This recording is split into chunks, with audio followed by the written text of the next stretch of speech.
प्रिय विद्यार्थियों, पूर्व व्याख्यान में हमने स्नातक तृतीय वर्ष संस्कृत के द्वितीय प्रश्न पत्र में निर्धारित व्याकरण भाग के अंतर्गत तिङन्त प्रकरण के कतिपय सूत्रों का अध्ययन किया था। उन्हीं सूत्रों के आधार पर आज हम भू धातु परस्मै पद भू धातु के लट लकार के पदों की रूप सिद्धि से अपना अध्ययन प्रारंभ करते हैं। देखिए, तिङन्त प्रकरण। जिस प्रकार द्वितीय वर्ष में आपने राम, रमा, ज्ञान आदि पदों को सिद्ध करने के लिए सुप प्रत्यय कंठस्थ किए थे, जो थे आपके सु, औ, जस, अम, औठ, शस, टा, भ्याम, भिस आदि। किसी भी पद को सिद्ध करने के लिए इन प्रत्ययों को क्रमशः प्रयोग में लिया जाता था। उसी प्रकार से तिङन्त प्रकरण के अंतर्गत किसी भी पद की धातु रूप की सिद्धि करने के लिए 9 परस्मै पद प्रत्ययों को और 9 आत्मनेपद पद प्रत्ययों को कंठस्थ करना होगा। जिस प्रकार वहाँ शब्द से परे सु, औ, जस आदि प्रत्यय लगते थे, उसी प्रकार से यहाँ धातु से परे तिप, तस, जी आदि प्रत्यय 18 जो प्रत्यय आपके वो क्रमानुसार लगेंगे। अब देखिए, इनको कंठस्थ करने के लिए प्रथम पुरुष, मध्यम पुरुष, उत्तम पुरुष तीनों वचन हैं आपके, तीनों पुरुष हैं आपके और तीनों वचन हैं एक वचन, द्विवचन और बहुवचन। इनको एक क्रम से याद करिए। प्रथम पुरुष एक वचन में तिप, द्विवचन में तस, बहुवचन में झी। मध्यम पुरुष एक वचन में सिप, द्विवचन में थस और बहुवचन में थ। उत्तम पुरुष एक वचन में मिप प्रत्यय, द्विवचन में वस प्रत्यय और बहुवचन में मस प्रत्यय होगा। इन्हें कंठस्थ कर लीजिएगा आप। अगर आपको उत्तम पुरुष का एक वचन बनाना है किसी भी धातु का, तो धातु से परे आप मिप प्रत्यय लाएंगे। बहुवचन बनाना है उत्तम पुरुष का तो मस प्रत्यय लाएंगे। प्रथम पुरुष का बहुवचन बनाना है तो धातु से परे झी प्रत्यय ले आएंगे। ये क्रमानुसार आपके चलते जाएंगे। इन्हें कंठस्थ करना अनिवार्य है आपके लिए। अब आइए आप भू धातु से शुरू करते हैं। हम परस्मै पद है ये आपकी परस्मै पद। भू धातु के किसी भी पद की सिद्धि करने के लिए जिन सूत्रों का प्रयोग किया जाएगा उन्हें हमने कल पढ़ा था, आशा आपने कंठस्थ किया होगा। उन्हीं के आधार पर हम पदों की सिद्धि करते हैं।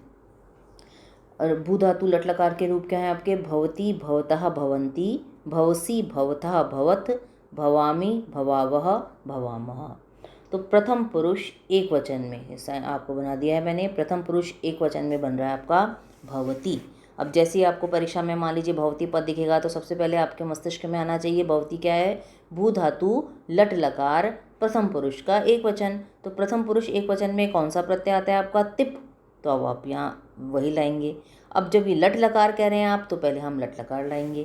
तो देखिए, भू धातु से परे लट लकार लाया। आप किससे लाए? कल हमने पढ़ा था वर्तमाने लट सूत्र से वर्तमान काल की विवक्षा में भू धातु से परे लट लकार प्राप्त होगा। ठीक है। अब लट लकार में आपका क्या है? ल हलंत, अ और ट हलंत। तो ट हलंत और अ का लोप कर दीजिए, ल बच जाएगा आपका ल हलंत। तो वही करिए अगली पंक्ति में भू प्लस ल हलंत। इसके सामने अनुबंध लोप दे दीजिए और यदि आपके पास समय और स्थान हो तो आप सूत्र भी दे सकते हैं। हलंत्यम सूत्र से अंतिम टकार की संज्ञा होगी। उपदेशे अजनुनासिक इत सूत्र से अकार, ल में जो अ है, अकार की संज्ञा होगी और तस्य लोप सूत्र से उन दोनों का ही लोप हो जाएगा। नहीं तो आप लिख सकते हैं अनुबंध लोप। जो जुड़े हुए पत्ते उनका आपने, जो जुड़े हुए शब्द थे उनका आपने लोप कर दिया। अब ल के स्थान पर तिप प्रत्यय लाइए। भू प्लस तिप, इससे क्या आपने तिप तस जी, ये कल पढ़ा था हमने। 18 प्रत्ययों को एक साथ लिख देंगे तो ये सूत्र बन जाता है तिप तस जी सिप थस थ मिप वस मस त आताम झ पूरा था ये आपका। इस सूत्र से लकार के स्थान पर तिप तस आदि 18 आदेश होते हैं। अब 18 तो हो गए, लेकिन उनमें से हम कौन सा लाएं? परस्मै पद का लाएं कि आत्मनेपद का लाएं? तो दूसरा सूत्र कहता है लह परस्मै पदम सूत्र से लकार के स्थान पर आदिष्ट ये जो 18 प्रत्यय हैं तिप आदि इन सभी की परस्मै पद संज्ञा होगी। अब परस्मै पद संज्ञा भी कर दिया आपने, पर कौन सा लाएं? तो अगला प्रथम पुरुष एक वचन का लाएं हम, तिप लाएं, सिप लाएं या मिप लाएं, कुछ समझ में नहीं आता तो ये अगला सूत्र कहता है शेषात कर्तरी परस्मै पदम सूत्र से आत्मनेपद के कारणों से रहित भू धातु से परे कर्ता अर्थ में परस्मै पद में प्रथम पुरुष एक वचन में कौन सा प्रत्यय प्राप्त हुआ? तिप प्रत्यय प्राप्त हुआ। प्रथम पुरुष एक वचन ही क्यों है आपका? क्योंकि आपको पता है कि भवती क्या है? प्रथम पुरुष का एक वचन है। तो तिप ले आया आप।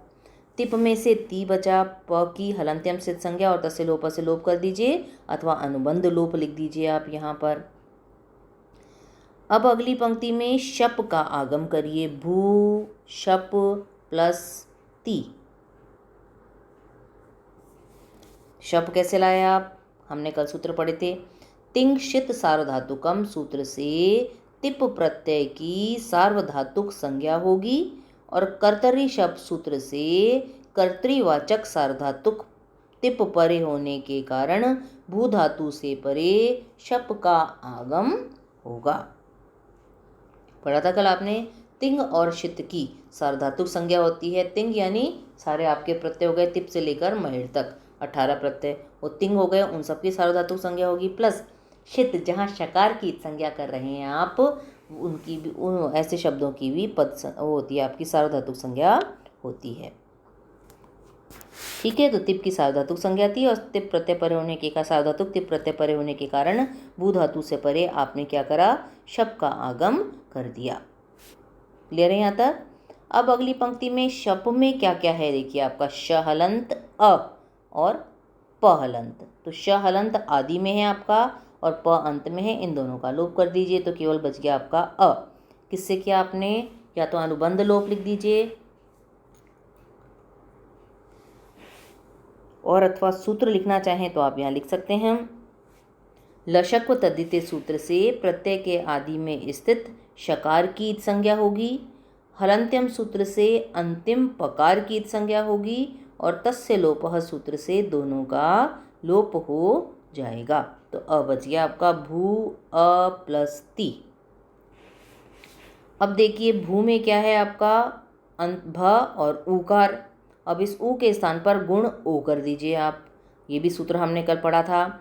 सार्वधातुक आर्धातुकयोः सूत्र से सार्वधातुक प्रत्यय परे होने के कारण इगंत ई ऊ री री जिसके अंत में है तो हमारा ऊ है अंत में, तो इगंत अंग भू के अंतिम ऊकार के स्थान पर गुण ओकार आदेश होगा। गुण क्रम से होते हैं आपके, ई के स्थान पर ए, ऊ के स्थान पर ओ, तो गुण ओकार आदेश आपने यहाँ पर कर दिया है ना। वापस देखिए, सार्वधातुक आर्धातुकयोः, सार्वधातुक अथवा आर्धातुक प्रत्यय यदि सामने विद्यमान है तो इगंत अंग के अंत्य स्वर के स्थान पर आप गुण आदेश कर देते हैं। तो सार्वधातुक है यहाँ पर, तो आर्धातुक तो है नहीं आपका, तो सार्वधातुक प्रत्यय परे होने के कारण आपने क्या किया? इगंत अंग भू के अंतिम ऊकार के स्थान पर गुण ओकार आदेश कर दिया आपने।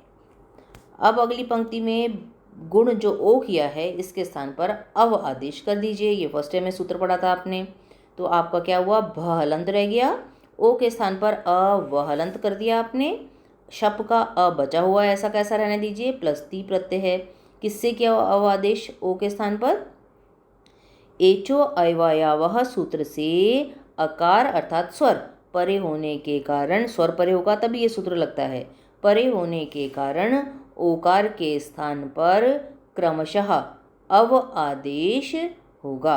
क्रमशः क्यों बोल रहे हैं हम? क्योंकि ये सूत्र कहता है एच के स्थान पर आप क्रम से अय अव आय और आव आदेश करिए।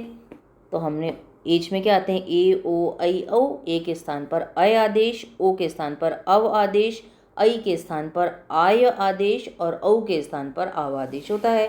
तो क्रम से हमने क्या किया? ओकार के स्थान पर अव आदेश कर दिया। अब इनको मिलाइए आप आपस में सबको। भ में अ मिल गया, व हलंत में शप का अ मिल गया और ती है ही, तो बन गया आपका भवती। उसके सामने लिख दीजिए इति सिद्धम। इसको अच्छी तरह कंठस्थ कर लीजिए। देखिए भू धातु के हम जो पांचों लकार पढ़ेंगे वो अच्छी तरह कंठस्थ होने चाहिए आपको, क्योंकि बाकी सभी धातुएं जो हम पढ़ेंगे, चाहे अध हो चाहे तुद हो, उसमें कुछ सूत्र बदलते हैं, बाकी पूरी प्रक्रिया या समान रूप से चलेगी। अधिकांश यही सूत्र आपके प्रयोग में आएंगे, इसलिए इनको अच्छी तरह कंठस्थ कर लीजिए। अगर ये कंठस्थ कर लेंगे तो आगे की धातुएं भी आसानी से सिद्ध हो जाएंगी। अब आज इसको कंठस्थ कर लीजिएगा आप, कल हम आगे बढ़ेंगे। आज के लिए इतना ही, और जो असाइनमेंट दिया जाए उसे आप कर लीजिएगा।